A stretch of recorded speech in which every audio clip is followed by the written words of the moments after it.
Alhamdulillah wassalatu wassalamu ala Rasulillah wa alihi wa sahbihi wa mawalah. Asyhadu an la ilaha illallah wahdahu la syarikalah wa asyhadu anna Muhammadan abduhu wa rasuluh. Amma ba'd. Hadirin jamaah sekalian yang dimuliakan Allah, kaum muslimin muslimat yang saya hormati. Malam hari ini kembali kita mengkaji tafsir surat Ar-Rahman. Kita akan mulai di ayat ke-14.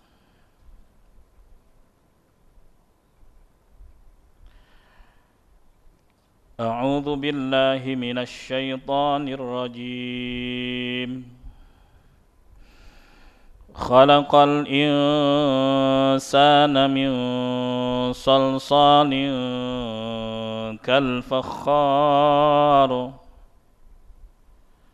wa khalaqal janna min marijim min nar فبأي آلاء ربكما تكذبان رب المشرقين ورب المغربين فبأي آلاء ربكما تكذبان مرج البحرين يلتقيان بينهما برزخ لا يبغيان فبأي آلاء ربكما تكذبان يخرج منهما اللؤلؤ والمرجان فبأي آلاء ربكما تكذبان وله الجوار المنشآت في البحر كالأعلام فبأي آلاء ربكما تكذبان. يذكر تعالى khalqahul insan min samsalin kal fakhar. Allah Subhanahu wa taala menyebut penciptaan manusia itu dari tanah yang kering seperti tembikar. Wa khalqahul jan mimma rijim min nar wa huwa tarafu lahabiha. Dan Allah Subhanahu wa taala menyebutkan penciptaan jin itu dari lidah api. Jadi api yang menjilat-jilat ujungnya itu. Jadi ujungnya. Ujung dari jilatan api tersebut. Dari situ. Demikian dikatakan oleh Ad-Dhahhak dari Abdullah bin Abbas, semoga Allah meridainya. Sementara Ikrimah, Mujahid, Al-Hasan Al-Basri serta Ibn Zaid juga mengatakan yang sama. Abdullah bin Abbas juga mengatakan mimma rijim min nar ay min lahabin nar, dari jilatannya, jilatan api. Jadi api terus ada yang menjilat-jilat. Kalau tadi yang pertama ujung jilatannya, kalau ini jilatannya atau disebut dengan lidah api.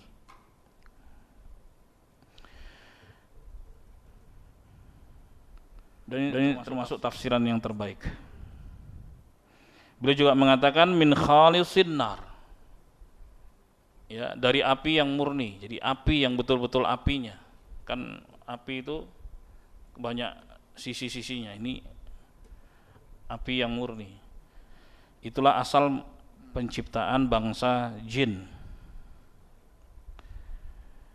Al-Imam Ahmad meriwayatkan dari Ibunda Aisyah, semoga Allah meridainya, beliau mengatakan qala Rasulullah sallallahu alaihi wasallam Rasulullah sallallahu alaihi wasallam bersabda, "Khuliqatil malaikatu min nur." Malaikat diciptakan dari cahaya. Wa khuliqal jannu mim marijim min nar. Sementara jin diciptakan dari lidah api. Wa khuliqa Adam mimma wusifa lakum. Sementara Adam diciptakan dari tanah seperti sifat kalian. Hadis diriwayatkan oleh Al-Imam Muslim di dalam sahihnya. Jemaah sekalian yang dimuliakan Allah, dari hadis ini dan juga dari ayat tadi ya, menunjukkan bahwa malaikat dengan jin itu berbeda asal penciptaannya. Dan juga di dalam ayat yang lain diterangkan bahwa malaikat itu tidak ada satupun yang ingkar kepada Allah Subhanahu wa taala, sebab mereka adalah tentara Allah. Wa yaf'aluna ma yu'marun, mereka bekerja berdasarkan perintah. Jadi mereka tidak diberi inisiatif. Begitulah tentara, siap laksanakan, jalankan. Jadi kalau ingin tahu tentara sungguhnya, itulah malaikat. Ya. Oleh sebab itu, ketika ada yang menganggap bahwa iblis itu dulunya malaikat, ini merusak reputasi malaikat.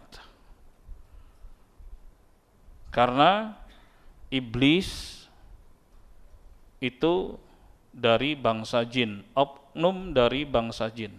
Seperti yang disebut dalam surat Al-Kahfi, ya, wa idh qulna lil malaikati isjudu li Adam fasajadu illa iblis kana minal jin. Tuh. Jelas sekali. Ya, dan ingatlah ketika kami berkata kepada para malaikat, sujudlah kalian kepada Adam, ya, maka semuanya sujud kecuali iblis. Kalau sampai titik sini saja terkesan bahwa iblis bagian dari malaikat, kan begitu ya. Tapi Allah tegaskan di kalimat berikutnya, iblis itu dari bangsa jin. Gitu. Sebab kalau dikatakan dulunya iblis itu adalah malaikat yang ingkar, banyak sekali bertentangan dengan ayat-ayat Allah. Dan gak sedikit orang punya keyakinan seperti itu. Padahal ini bagian dari rukun apa? Iman. Jamaah, rukun iman. Iman kepada para malaikat. Iman kepada para malaikat. Coba, kemudian ada yang mengatakan ada malaikat yang ingkar. Sementara Allah mengatakan gak ada yang ingkar. Ada tuh iblis. Iblis kan malaikat katanya. Hanya sekedar melihat dari bahasa, sisi bahasa saja. Karena di ayat yang lain tidak ada penegasan bahwa iblis itu dari bangsa jin. Ya, ketika Allah mengatakan wa idh qulna lil malaikati isjudu li Adam fasajadu illa iblis. Ayat yang kayak gini nih ada beberapa. Jadi kalau sekedar diterjemahkan begitu saja, ya seakan-akan iblis bagian dari malaikat. Jangan lupakan ayat yang lain. Ya. Ini terkait keyakinan, terkait akidah. Kalau keliru berbahaya jemaah sekalian yang dimuliakan Allah. Jadi enggak ada malaikat yang ingkar pada Allah Subhanahu wa taala. Enggak ada malaikat yang desersi, enggak ada.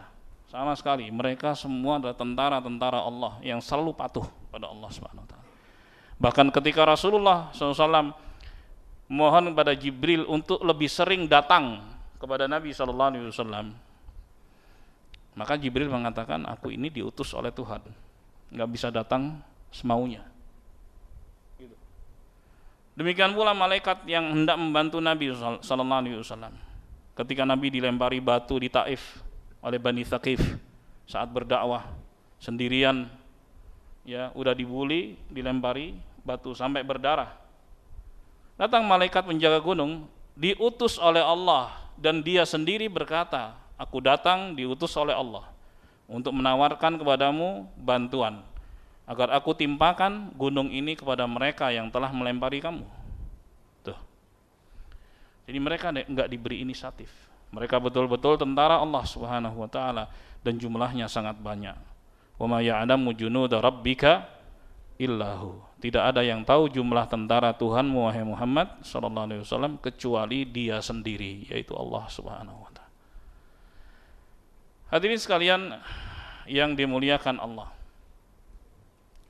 Jadi sekali lagi di kesempatan ini saya harus sampaikan kepada jamaah sebagai bentuk sosialisasi juga, ya, bahwa tidak ada malaikat yang ingkar pada Allah Subhanahu wa taala, dan iblis bukan dari bangsa malaikat, akan tapi dari bangsa jin, dan asal penciptaan mereka berbeda.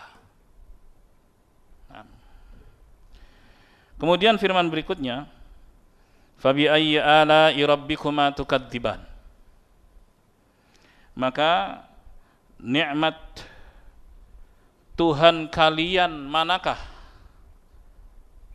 wahai jin dan manusia, yang kalian dustakan? Di sini menggunakan bentuk musanna, ganda, ya. Fabi ayyi ala'i rabbikuma, kuma itu kalian berdua. Tukadziban, tukadzibani itu juga ganda, ya. Jadi Allah Subhanahu wa taala berbicara kepada siapa di sini? Kepada dua makhluknya. Di sini dua makhluknya. Kembalinya kepada jin dan manusia. Sebagaimana juga dalam ayat yang lain, wa ma khalaqtul jinna wal insa illa liya'budun. Di situ ketemunya dua itu. Tidaklah aku ciptakan jin dan manusia melainkan agar mereka beribadah kepada. Jadi bangsa jin juga diperintah dengan perintah yang sama. Nabi mereka, Nabi Muhammad SAW, mereka juga diperintah sholat 5 waktu, mereka juga diperintah puasa Ramadan, mereka diperintah untuk seluruh aturan-aturan Allah Subhanahu wa taala sama, walaupun alamnya beda, ya. Makanya di sini, ya, arah pembicaraannya tertuju kepada dua makhluk tersebut. Fabi ayyi ala'i rabbikuma tukadziban. Maka nikmat Tuhan kalian manakah, wahai jin dan manusia, yang kalian dustakan? Nah, banyak sekali nikmat Allah Subhanahu wa taala. Baik. Kemudian Allah Subhanahu wa taala berfirman di ayat selanjutnya. Artinya begini jamaah. Seringkali Allah Subhanahu wa taala menggunakan pertanyaan-pertanyaan di dalam surat ini. Nikmat mana dari Tuhan kalian yang kalian dustakan? Nikmat manakah yang kalian dustakan? Nikmat manakah yang kalian dustakan? Menunjukkan nikmat Allah Subhanahu wa taala itu banyak sekali. Walaupun ketika seorang sedang mendapatkan musibah, coba kalau dia betul-betul mau renungkan baik-baik ini, ya, masih banyak nikmat Allah yang masih dia rasakan walaupun ketika dia sedang mendapatkan musibah. Kalau mau berpikir jernih, ya. Oleh sebab itu keharusan manusia untuk tidak selalu berpikir kepada jenis kerugian atau musibah yang dia rasakan. Kalau cuman itu saja, negatif, ya negatif semuanya. Nggak pandai kemudian bersyukur dan berterima kasih pada Allah Subhanahu wa taala. Ya. Oleh sebab itu ada sebagian, ya, yang mengajarkan untuk selalu istirja, mengembalikan segalanya pada Allah Subhanahu wa taala, seperti kalimat innalillahi wa inna ilaihi raji'un. Sungguhnya kami milik Allah dan kami akan kembali pada Allah. Istirja, supaya hati tenang, enggak memikirkan kepada jenis musibah yang dia dapatkan. Karena kalau dia tenang, dia masih terus bisa bersyukur. Akhirnya apa? Jernih pikirannya, tenang hatinya. Segera dia move on. Kalau dia pikirkan jenis musibah itu saja, nggak akan bisa lepas dia dari masalah. Itu aja yang dia pikirin. Padahal banyak sekali anugerah yang Allah berikan pada dia. Kemudian juga kalimat alhamdulillah ala kulli hal. Segala puji bagi Allah apapun keadaannya. Coba tuh kalimat itu. Segala puji bagi Allah apapun keadaannya. Mau dapat begini begitu, tetap segala puji bagi Allah. Karena Allah sering nih menggunakan pertanyaan-pertanyaan seperti ini. Nikmat Tuhan manakah yang kalian dustakan? Banyak loh. nikmat Allah Subhanahu wa taala. Kok nggak diingat-ingat gitu? Itu maksudnya. Jadi kepandaian seorang bersyukur pada Allah Subhanahu wa taala itu adalah anugerah, jemaah. Itu anugerah dari Allah Subhanahu wa taala. Kenapa disebut anugerah? Karena akan membuat dia itu tenang. Jadi tidak selalu menganggap besar sekali musibah yang dia dapatkan. Gitu. Kalau sangat besar dia rasakan, sangat udah nggak bisa lagi lepas misalnya dari cobaan Allah Subhanahu wa taala, dia akan terpuruk terus. Terus akan merosot, nggak ada pegangan. Setan yang masuk, jamaah. Makanya Allah Subhanahu wa taala ajarkan kepada hamba-hambanya untuk pandai bersyukur. Maksudnya itu. Lihat sisi lain. Jangan lihat dari sisi itunya saja. Ya kan? Baik. Hadirin sekalian yang dimuliakan Allah, banyak sekali kalimat-kalimat istirja yang membimbing hati untuk kembali kepada Allah Subhanahu wa taala. Tujuannya tadi, pikiran jernih, hati tenang, ya, optimisme selalu ada. Oke, itu kerugian tapi nggak seberapa dibandingkan dengan nikmat Allah lainnya. Subhanallah. Makanya kalau orang Jawa itu bilang, untung le masih urip katanya. Untung masih hidup. Kadang-kadang begitu. Misalnya dapat musibah, untung masih ini, untung masih itu. Jadi diajak berpikir supaya selalu untung. Masih banyak anugerah yang diberikan oleh Allah Subhanahu wa taala, kan begitu. Nah, itu ajarannya. Supaya apa? Memandang positif. Bukan enggak selesaikan, tapi jangan sampai itu menjadi perkara yang paling besar dalam hidupnya. Ada yang maha besar, Allah Subhanahu wa taala. Seakan-akan ya dia enggak punya siapa-siapa. Penciptanya, penguasa langit dan bumi, memberi rezeki seluruh makhluk, Allah Subhanahu wa taala. Ar-Razzaq, ya, Al-Ghafur, Asy-Syakur, ya, Al-Kabir, Al-Muta'al. Jemaah sekalian yang dimuliakan Allah. Jadi manusia itu diajarkan oleh Allah Subhanahu wa taala untuk selalu ingat pada Allah Subhanahu wa taala yang membuat dia itu survive dalam keadaan apapun. Ya, dalam keadaan apapun. Enggak ada yang lebih besar dibandingkan Allah Subhanahu wa taala. Walaupun dia dalam tekanan-tekanan yang sangat berat. Ketika dia menemukan gantungan yang kuat, Allahus Samad, Allah satu-satunya tempat bergantung, maka dia akan survive, dia akan kuat. Disitulah letak kekuatan seorang. Ketika seorang mampu kuat berpegang kepada Allah, hanya kepada Allah, bertawakal dan berpasrah hanya kepada Allah Subhanahu wa taala, dia kuat. Makanya Syekhul Islam Ahmad Ibn Taimiyah rahimahullah mengatakan bahwa kekuatan seorang itu dilihat dari kuatnya ketawakalan. Semakin dia tawakal pada Allah Subhanahu wa taala, semakin kuat. Ya, dia banyak masalah besar-besar kok kelihatannya enteng aja dia. Kenapa? Karena dia tawakal pada Allah Subhanahu. Dia berusaha untuk menyelesaikannya, sisanya dia gantungkan pada Allah. Ya Allah, ini usaha saya serahkan kepadamu akan hasilnya. Tenang dia. Itu jemaah. Apapun hasilnya dia syukuri. Entah itu berhasil ataukah gagal, itulah yang terbaik untuk dia. Jadi selalu berpikiran positif, selalu husnudzan kepada Allah. Ini poinnya ini, husnudzan kepada Allah, berbaik sangka kepada Allah Subhanahu wa taala. Karena Allah mengatakan, ana inda dhanni abdi bi, aku tergantung dari prasangka hambaku. Bagaimana hamba berprasangka kepada Tuhan, begitulah Allah pada dia. Jadi kalau seakan dia nggak punya jalan keluar, ya berarti nggak ada Allah Subhanahu wa taala yang maha besar. Ya udah, dia akan terus terbelit dengan masalahnya. Tapi kalau dia selalu berprasangka baik pada Allah Subhanahu wa taala, gampang. Allah maha besar. Allah, saya pasrahkan pada Allah. Saya berusaha, saya usaha selesaikan semampu saya, hasilnya saya pasrahkan pada Allah Subhanahu wa taala. Begitulah cara untuk menghadapi dinamika kehidupan. Ujungnya adalah ketawakalan kepada Allah Subhanahu wa taala. Makanya Nabi sallallahu alaihi wasallam mengatakan, "Lau tatawakkaluna 'ala Allahi haqqa tawakkulih." Kalau seandainya kalian bertawakal pada Allah Subhanahu wa taala dengan sebenarnya, la razaqakum, pasti Allah berikan rizki kepada kalian. Kama yarzuqut thair, sebagaimana Allah berikan rizki kepada burung. tagdu khimasan wa taruhu bitana. Pagi hari pergi dia terbang cari makan, dalam keadaan perut kosong, pulangnya udah penuh. Itu tawakalnya. Tawakalnya burung.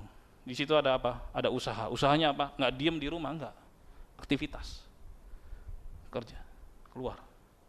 Nah, disitulah Allah Subhanahu wa taala kasih rizki dengan adanya usaha tadi. Ya. Usaha itu tetap di dalam ketawakalan, usaha bagian dari tawakal. Tawakal itu bukan berarti pasrah terus diem aja, itu bukan tawakal. Tawakal yang benar itu selalu diiringi dengan usaha. Walaupun usaha secara matematis itu dihitung nggak ketemu, nggak nyampe. Oke?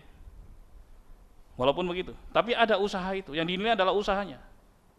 Saya kasih contoh firman Allah Subhanahu wa taala tentang Maryam alaihassalam. Ya, ibunda Yesus alaihissalam, ibunda Isa alaihissalam. Jadi ketika dia mengandung Isa, ya, alaihissalam, lapar, ingin makan. Kata Allah, wa huzzi ilaiki bijid'in nakhlah tusaqit alaiki rutaban janiyya. Wahai Maryam, tendanglah pangkal kurma, niscaya akan berguguran rutop yang lezat. Kurma itu palem. Di sini kan ada juga pohon palem, palem-paleman, kan begitu. Coba deh tendang bagian pangkalnya. Kita yang kuat nih, yang laki-laki, tendang. Kira-kira jatuh nggak itu? Jamaah, itu secara matematis nggak ketemu loh. Nggak ketemu jamaah. Tapi yang dinilai apanya? Usahanya. Ini Allah bisa saja langsung turunin makan dari langit, bisa aja, Allah Maha Kuasa kok. Tapi Allah Subhanahu wa taala jadikan apa? Sebab dan akibat, itu sunnatullah. Harus ada itunya. Harus ada usahanya.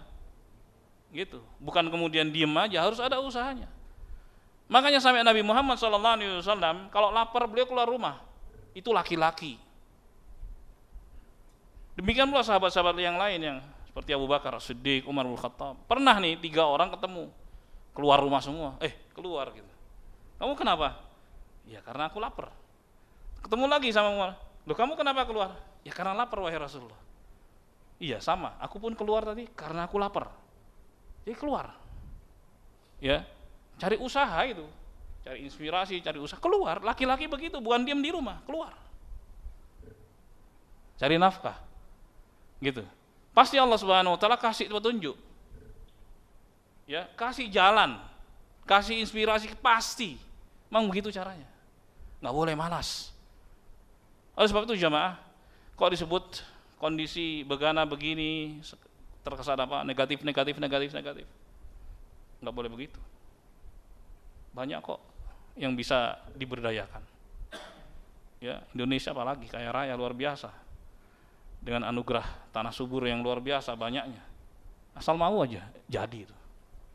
Subhanallah. Hadirin sekalian yang dimuliakan, motivasi seperti ini yang datangnya dari Al-Quran ataupun As-Sunnah itu membuat seorang selalu memiliki optimisme dalam hidup. Ya, apapun keadaan berikutnya, yang penting sekarang nih, ya usaha, kemudian ibadah. Karena hidup di dunia berbatas. Sementara kita hidup di sini untuk menghamba kepada Allah, menjalankan perintah, menjauhi larangan. Sudah ada aturan-aturan itu.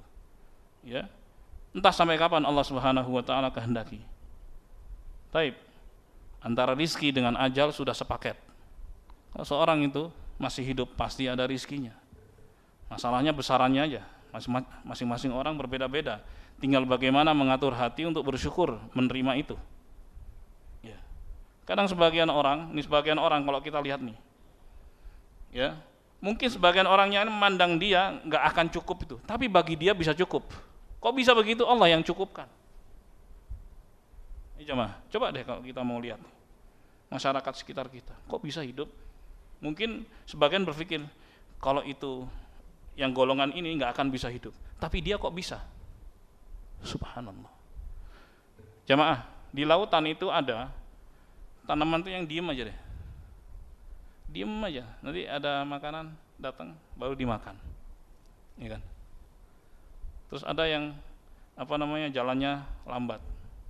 Ya kalau rizki itu diukur dari cepet-cepetan, yang lambat gak dapat. Tapi ternyata kura-kura bisa makan. Atau binatang-binatang yang lambat itu bisa makan. Masing-masing dikasih rizki oleh Allah Subhanahu. Bahkan yang kecil-kecil yang disebut plankton atau mereka bisa makan. Subhanallah. Jadi masalah makan jemaah, selama orang masih hidup pasti bisa. Pasti, asal mau usaha tadi. Sisanya apa? Kerjakan tugas sebagai hamba Allah Subhanahu wa taala. Kita manusia, jin dan manusia diperintah oleh Allah untuk tinggal di bumi ini untuk menghamba pada Allah Subhanahu wa taala. Kalau yang lain-lain itu mereka hamba Allah yang patuh. Allah sendiri mengatakan, "Wa minkum wa min syai'in illa yusabbihu bihamdih, walakin la tafqahuna tasbihahum." Tidak ada satupun makhluk melainkan mereka semua bertasbih menyucikan Allah Subhanahu wa taala, akan tapi kalian tidak tahu bagaimana cara mereka bertasbih. Pohon bertasbih, burung bertasbih, ikan di lautan bertasbih, seluruh bertasbih. Allah yang bilang, hanya jin dan manusia yang diberi hak pilih oleh Allah, mau bertasbih atau enggak, mau patuh atau enggak, terserah. Tapi ingat, ada balasannya. Yang patuh dibalas dengan jannah, yang enggak patuh dibalas dengan neraka. Hanya itu. Diciptakannya surga dan neraka sebagai balasan bagi jin dan manusia. Kalau yang lain-lain makhluk itu udah nggak ada, habis saja. Nggak ada. Hanya jin dan manusia yang akan mendapatkan balasan. Dan sekarang Allah takdirkan kita sebagai manusia dan kita nggak bisa protes. Kenapa nggak jadi kupu-kupu? Kenapa nggak jadi pohon pisang? Tapi faktanya kita manusia sekarang, nggak bisa protes.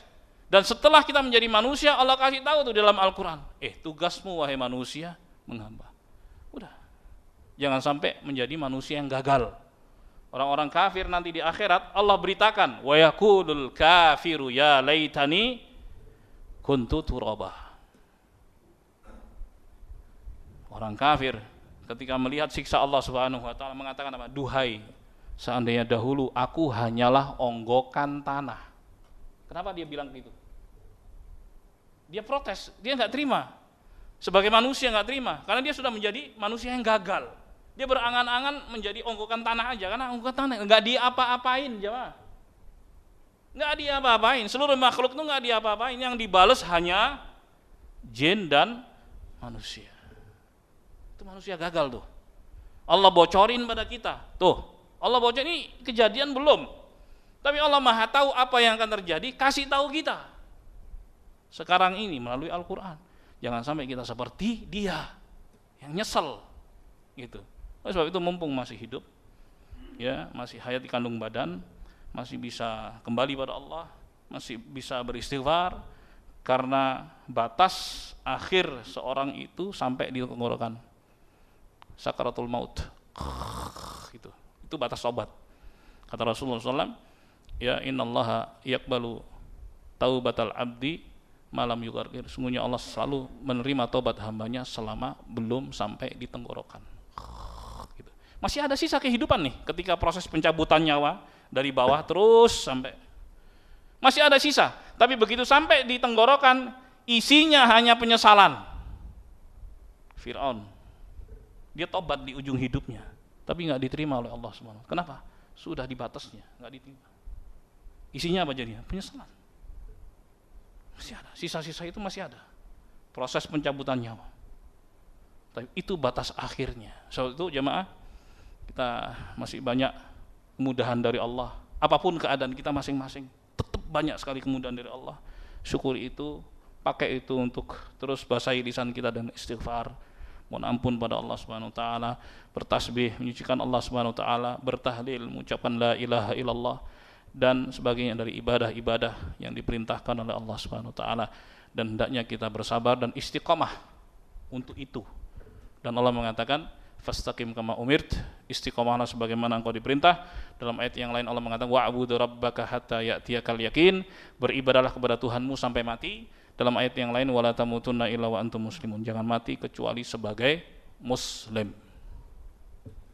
Nah, makanya selalu Allah mengatakan fabi ayyi ala'i rabbikuma tukadziban, maka nikmat Tuhan manakah yang kalian dustakan. Baik jemaah, udah masuk Isya. Nah, kita tunggu 1 menit. Sekarang tanya jawab ya. Silakan masuk pertanyaan. Silakan Pak Mukhlis, mic-nya sudah di depan. Sudah di box. Oh. Boleh, silakan. Nanti jawabnya habis adzan. Silakan. Kenapa jin saja Allah ingin Islam kan? Adzan dulu ya. Ya. Adzan dulu. Kenapa? Adzan dulu. Udah bunyi. Ayo silakan. Potong.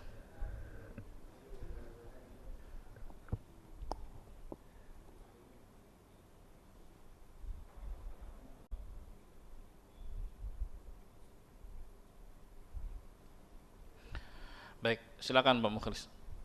Terima kasih. Pertanyaan saya ini bagaimana sudah lama sekali ini, karena saya tidak mengerti Allah itu ingin jin itu Islam juga kan gitu, masalah. On, kurang dekat.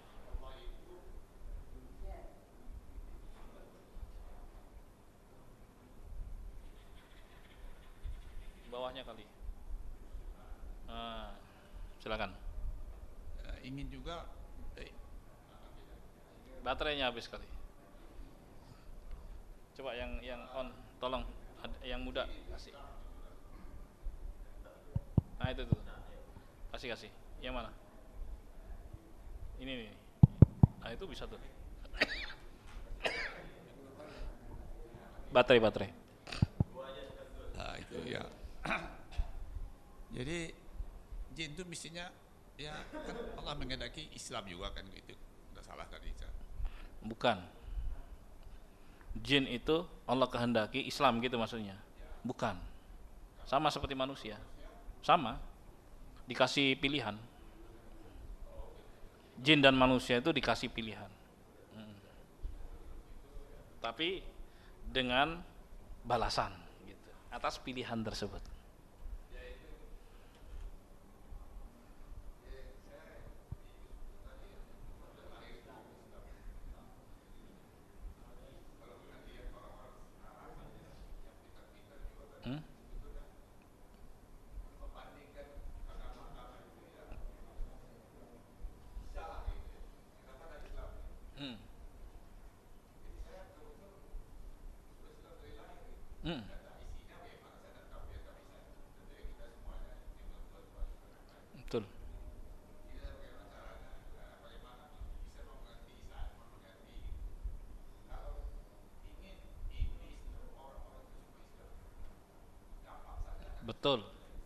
Betul.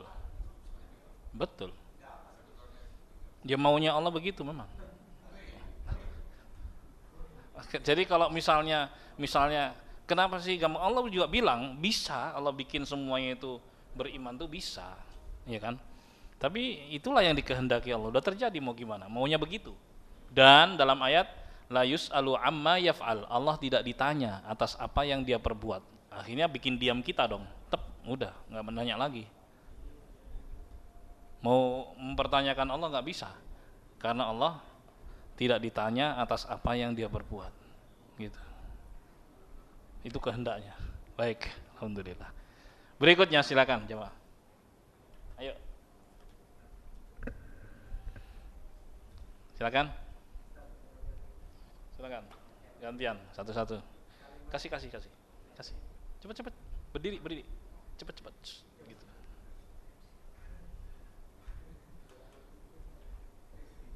Gesit. Silakan. Ustadz, kalimat berserah diri kan ada innalillahi wa inna ilaihi raji'un kan, qadarullah ma syafa'al, ada satu lagi yang tadi Ustadz yang Ustadz ya, itu pemakaiannya tuh dalam keadaan yang sama apapun, saja apapun. Tidak mesti innalillah itu artinya ada yang mati, enggak mesti. Seringnya orang innalillah wa inna ilaihi raji'un, emang ada yang mati ya gitu. Nah itu seringnya begitu tuh, ya kan? Ya, atau sama seperti orang bilang gini, saya mau ziarah ke rumahmu besok ya. Emang ada yang mati gitu. Padahal makna ziarah itu berkunjung, itu hanya bahasa Arab gitu. Berziarah. Tapi seringnya ziarah ya ziarah kubur gitu kan. Nah, itulah kadang-kadang karena memang salah pengertian akhirnya terjadi hal semacam itu. Jadi sebenarnya istirja, kalimat-kalimat yang menuntun hati untuk kembali kepada Allah itu dipakai dalam keadaan apapun. Ketika seorang mengalami kesulitan atau musibah, baca itu. Ya, itu untuk menuntun hati kembali kepada Allah. Karena dari sisi maknanya begitu. Innalillah, sungguhnya kami itu milik Allah. Wa inna ilaihi rajiun, dan kami akan kembali pada Allah Subhanahu wa taala. Gitu. Silakan, Pak.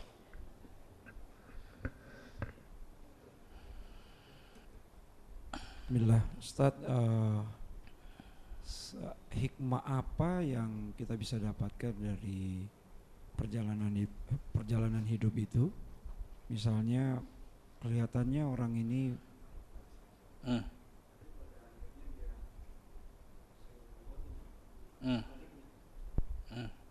hikmahnya gimana, Ustaz? Ya, jemaah, Nabi pernah bilang dalam hadis yang sahih, wa inna ahadakum la ya'malu bi'amali ahli jannah hatta ma yakunu bainahu wa bainaha illa dhira' fa yasbiqu 'alaihi kitab fa ya'malu bi'amali ahli an-nar fa yadkhuluha. Ada salah seorang dari kalian beramal kebaikan sampai-sampai orang lain lihat dia. Ingat ya, orang lain lihat dia. Orang lain itu kan hanya melihat secara lahiriah ya. Sampai-sampai orang lain lihat dia itu seakan-akan dia penduduk surga karena saking baiknya, saking solehnya gitu. Ya kan? Tapi kan nggak tahu dia apakah itu pencitraan ataukah tulus, kan nggak tahu. Tapi manusia hanya bisa menilai secara kasat mata lahiriah saja. Oke? Jadi ada orang kayak gitu tuh, dilihat orang lain, wah bagus sekali. Sampai-sampai antara dia dengan surga itu cuman sehasta, segini tuh, deket banget gitu, saking solehnya kan. Terus kata Rasul, fayamalu faisbiqu alil kitab. Ternyata didahului catatan takdir. Catatan takdir di sisi Allah, ini orang jelek gitu. Ya, fayamalu bi amali ahli nar. Di ujung hidupnya dia berbuat kedurhakaan. Lagi maksiat mati. Padahal tadinya dikenal nih orang baik nih gitu. A'udzubillahi min dzalik. Hikmahnya apa? Ini pesan-pesan ya. Pesan-pesannya apa? Kalau berbuat baik jangan pencitraan. Tulus. Karena pasti cepat atau lambat dibongkar sama Allah Subhanahu wa taala. A'udzubillahi min dzalik. Karena manusia itu hanya melihat apa? Hanya melihat secara lahiriah saja. Kita ngelihat orang baik, ya kita katakan, iya itu orang baik menurut pandangan saya dan semoga tulus. Kan itu didoakan kebaikan. Semoga tulus, semoga diterima Allah Subhanahu wa taala. Sementara isi hati kan kita nggak tahu. Maka kita husnudzon ketika melihat orang baik dan doakan agar amalnya diterima. Tapi sesungguhnya, hakikat sungguhnya ya kembali pada Allah Subhanahu wa taala, yang tahu detailnya ya Allah. Yang tahu hakikatnya ya Allah Subhanahu wa taala, dia itu jujur atau enggak jujur, tulus ataupun enggak tulus. Nah, begitu.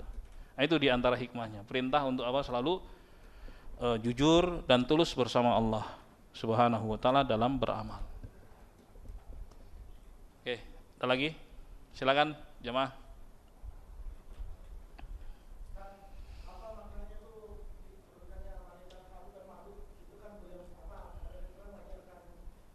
Sihir. Cobaan kan? Wa ma yu'allimani min ahadin hatta yaqula innama nahnu fitnah fala takfur. Ya, mereka ini malaikat Harut dan Marut tidak mengajarkan sihir kepada manusia ya sampai mereka mengatakan kami ini cobaan. Maka jangan kalian berbuat kafir karena sihir itu adalah kekafiran. Jadi di warning, cobaan dari Allah Subhanahu wa taala. Artinya jangan ikut gitu. Kan udah kasih tahu tuh. Tapi memang dasar manusianya udah candu sihir. Ya kan, main sihir, ya tetap aja dilarang juga. Coba deh. Ada produk di mana produsennya itu ngiklannya unik. Jangan beli saya karena saya membunuh. Ya. Saya akan menggugurkan janin. Saya berbahaya. Jangan beli saya, jangan dekati saya. Gambar tengkorak. Gambar leher dibolongi. Tapi laku juga, coba bayangin deh. Laku padahal udah dibilang tuh, jangan beli saya. Loh, ada yang kayak gitu jemaah. Ini saya katakan itulah bahaya candu sebegitunya.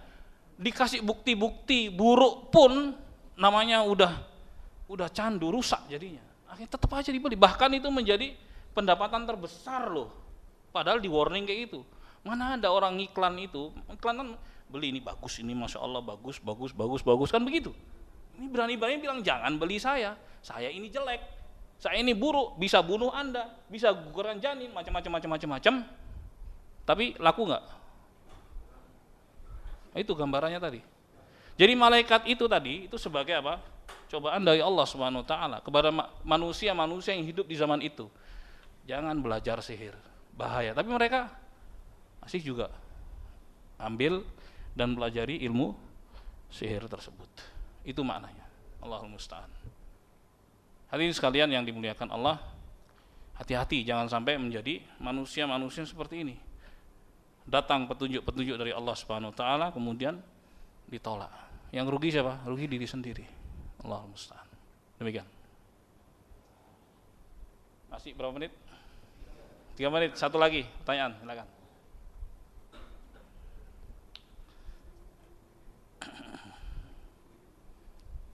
Tidak ada?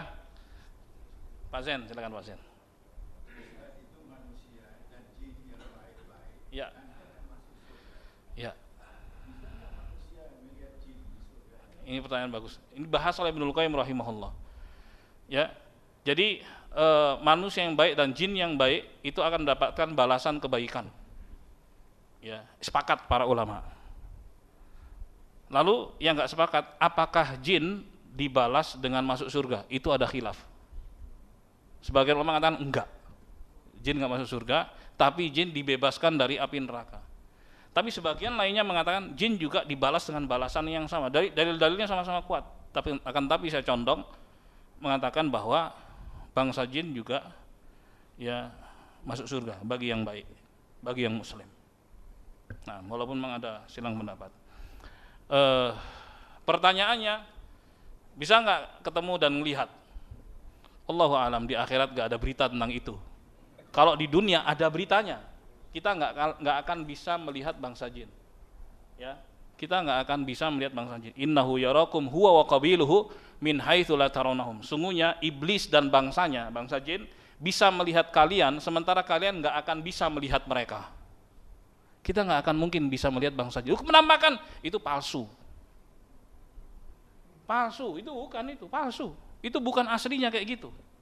Makanya Rasulullah mengatakan la ghaula, tidak ada penampakan. Jangan percaya. Muslim diajari berani sama Rasulullah. Ya, bukan penakut. Lihat apa bayangan-bayangan. Apa nih? Iya kan? Udah ketakutan. Yang unik lagi di malam hari, sepertiga malam terakhir bagus untuk tahajud, ya enggak? Pikiran. Itu di balik itu ada apa? Mau masuk toilet juga mikir-mikir. Kebanyakan apa? Racun yang dibuat oleh setan-setan dari bangsa jin maupun manusia, konten kreator, sutradara. Subhanallah, itu waktu baik untuk beribadah pada Allah Subhanahu wa taala, tapi dibikin kayak gitu, takut-takutin macam-macam. Subhanallah. Enggak mungkin kita melihat mereka. Allah yang sudah mastiin jamaah. Enggak mungkin bisa melihat mereka. Kalaupun ada penampakan itu palsu. Ayatnya jelas, surat Al-A'raf ayat 27. Nggak mungkin kita bisa melihat. Bahkan Rasul menegaskan, la ghaula, tidak ada penampakan. Berani. Harus berani. Sahabat juga melihat bangsa jin, tapi itu bukan aslinya. Abu Hurairah, kemudian Ubay bin Ka'ab ketika mencuri harta sedekah. Pemuda, seukur baru aja dewasa, sekitar 15-16 gitu penampakannya. Coba lihat kakinya, coba lihat tangannya. Tangannya ini kaki serigala. Terus kemudian sahabat bertanya, apakah jin semua kayak kamu? Apa jawabannya? Ya Anda lebih tahu lah, kan Anda tahu Al-Quran, gitu kan. Itu penampakannya, bukan wujud aslinya jamaah. Kita nggak akan mungkin bisa melihat wujud aslinya karena Allah memastikan itu, kita nggak mungkin bisa. Jelas ya jamaah? Ya jangan takut-takut lagi. Kalau ada pocong-pocong lompat, timpuk aja itu. Iya kan? Bohong aja itu. Ya. Nggak ada, orang udah mati nih dikubur, mohon maaf ya waktunya ya sedikit ya. Dan kubur nih 1 dari 2. Kalau dia baik dia mendapatkan nikmat kubur. Oke. Kalau dia jelek mendapatkan siksa. Kok bisa keluar dari kuburan lompat-lompat gedor-gedor rumah orang nih? Syada. Hoax. Ya khurafat. Jangan percaya. Jemaah, Kita dididik untuk cerdas. Kita dididik untuk rasional. Ya, Allah kasih akal sehat bagi kita.